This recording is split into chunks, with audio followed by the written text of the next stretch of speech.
तर आता आपण हे संस्कृतचा अष्टम पाठ आहे. सुक्ती तबकहा, सुक्ती तबका, सुक्तीस तबकहा म्हणजे काय, ह्याच्यामधून आपल्याला हे संस्कृतची सुभाषित आहेत, त्याला छोटी छोटी सुभाषितं म्हणतात. ह्याच्यातून काहीतरी आपल्याला शिकवता येते, एक सीख दिलेली आहे.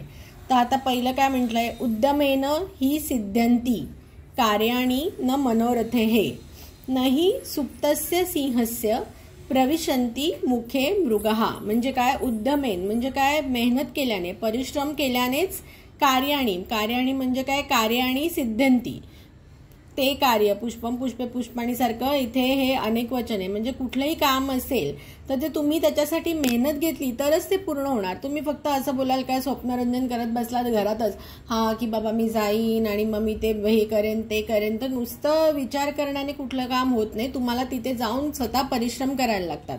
मग हे काय, नाही सुप्तस्य सिंहस्य प्रविशन्ति मुखे मृगहा म्हणजे काय, त्यांनी प्रत्येक ह्याचं ते काहीतरी कोरिलेशन दाखवतात. जेव्हा हे सुभाषित सांगतात की एक तुम्हाला एक सीख असते आणि मग ती सीख कशी पटवून देतात, तर नाही सुप्तस्य सिंहस्य म्हणजे सिंह जे आहे, आपल्याला माहिती आहे की सिंह जंगलाचा राजा आहे, तो शिकार करतो. पण तो जंगलाचा राजा असून सुद्धा त्याला हातपाय हलवायला लागतात ना. काय तो झोपला तरी जाऊन हरिण त्याच्या तोंडात जाईल का स्वतःहून? नाही. म्हणजे आपण जर झोपून राहिलो, मग तुमच्यामध्ये किती पण काबिलियत असू दे, तुम्ही किती पण मोठे असू दे, ओके, तरी तुम्हाला आयतं बसून जागेवरती काहीही गोष्टी मिळणार नाही. तुम्हाला हातपाय हलवायला लागणार तरच तुमचं काम होणार, असं ह्याच्यात सांगितलंय. आता दुसरं नेक्स्ट सुभाषित काय आहे, पुस्तके पठितः पाठः जीवने नैव साधितः. ओके, किम भवेत तेन पाठेन जीवने यो न सार्थकः म्हणजे काय, तुम्ही खूप पुस्तकं वाचलीत, भरपूर काय काय वाचलं, प्रत्येक पुस्तकातून आपल्याला काहीतरी शिकवलेलं असतं, बरोबर. तुम्ही ते फक्त वाचलं आणि जीवने नैव साधिता, पण ते तुम्ही त्याचा उपयोग, त्याच्यातून जे काय तुम्ही शिकलात ते जर तुम्ही तुमच्या जीवनामध्ये उपयोगात आणलं नाही तर मग काय, किम भवेत तेन पाठेन, नुसतं वाचण्याने काय होणार आहे. ज्या वाचण्याने तुमचं जीवन सार्थक नाही होतंय, तर ते नुसतं पुस्तकं तुम्ही लाखो वाचली तर त्याचा उपयोग काय, असं ते म्हणतात. म्हणजे काय, कुठलंही पुस्तक असो, तो आपल्याला कितीतरी पुस्तक आहेत, वेद आहेत आपल्या इथे, आपल्याकडे कितीतरी थोड्या मोठ्यांनी लिहिलेले पुस्तक आहेत, ते त्यांचे एक्सपिरियन्सेस सांगतात, त्यांनी कसं स्वतःला सक्सेसफुल केलं ते सांगतात, त्याच्यासाठी त्यांनी कशी मेहनत घेतली, कसं त्यांनी डिसिप्लिन आणला, हे सगळं सांगतात. फक्त तुम्ही आपण वाचलं, पण ते आपल्या जीवनामध्ये आपण त्यांनी जे सांगितलंय ते सूत्र, ते सार जर आपण आपल्या जीवनामध्ये उतरवलंच नाही तर नुसतं वाचण्याने काय, आपली काय डेव्हलपमेंट झाली का? म्हणजे काय, ते वाचलं काय न वाचलं काय, आपल्या आयुष्याला त्याने काही फरक पडला का? नाही. सो पुस्तके जे आपण वाचतो ते आपण आपल्या अंमलात आणायचं असतं, त्याच्यातून काहीतरी शिकायचं असतं.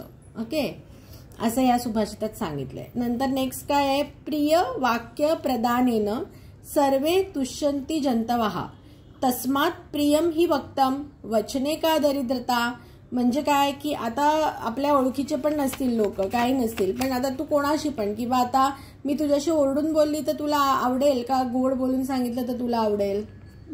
ऑफकोर्स गोड बोलून. म्हणजे प्रिय वाक्य, गोड बोलण्यानेच लोक तुष्यंती म्हणजे काय की खुश होऊन जातात.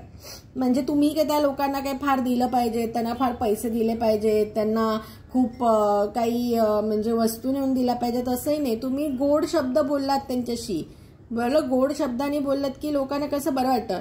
चल बाजूला हो, असं म्हणण्यापेक्षा जरा प्लीज बाजूला होता का म्हणल्यानंतर समोरचा लगेच बाजूला होईल. पण आपणच जर आपलाच स्वर वरती चल बाजूला हो, मग समोरच्याला वाटेल हा याला फार मस्ती आहे का, नाही होणार, जा, मग ते भांडणाकडे जातं. म्हणजे काय, फक्त नुसतं थोडंसं गोड बोलण्यानेच सर्व लोक जे आहे खुश होतात.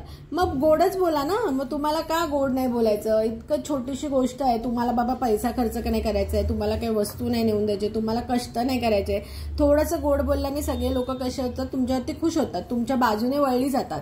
मग तस्मात प्रिय व्यक्त, मग गोडच बोला ना, वचने का दरिद्र, बोलायचंच आहे. बोलण्यामध्ये काय तुम्हाला पैसे खर्च करायला नाही लागत आहे, मग त्याच्यामध्ये आपण दरिद्रता कशाला दाखवायची? कळलं, दरिद्रता कशाला दाखवायची म्हणजे त्याच्यामध्ये कशाला कंजूशी करायची. बोला ना गोड लोकांशी जरा, म्हणजे तुमची पण कामं होतील, लोकांना पण बरं वाटेल असं. आता गच्छन पिपीलको याती योजनानां शतान्यपि अगच्छम वैनतेयोपि पदमेकम न गच्छति. आता इथे हे वैनते य म्हणजे कोण आहे, गरुड. आणि अपी, वैनतेय अपी असं त्याच्यामध्ये ती संधी केलेली आहे. म्हणजे जी मुंगी आहे, आता मुंगी तर छोटीशी आहे, पण तिने ठरवलं तर ती आपली चालते चालते योजनानाम शतान्यपी. योजन म्हणजे काय, एक माप असतं, म्हणजे भरपूर दूर दूर दूर दूर दूर, त्याला काय म्हणतात की शतान्य अपी. याच्यामध्ये म्हणजे काय की कितीतरी, शत म्हणजे 100, शतानी अपी असं इथे पण संधी आहे. म्हणजे ती 100 योजना म्हणजे सपोज आपण कसं आता मीटरमध्ये किलोमीटरमध्ये मोजतो तसं पहिले योजनमध्ये डिस्टन्स मोजायचे.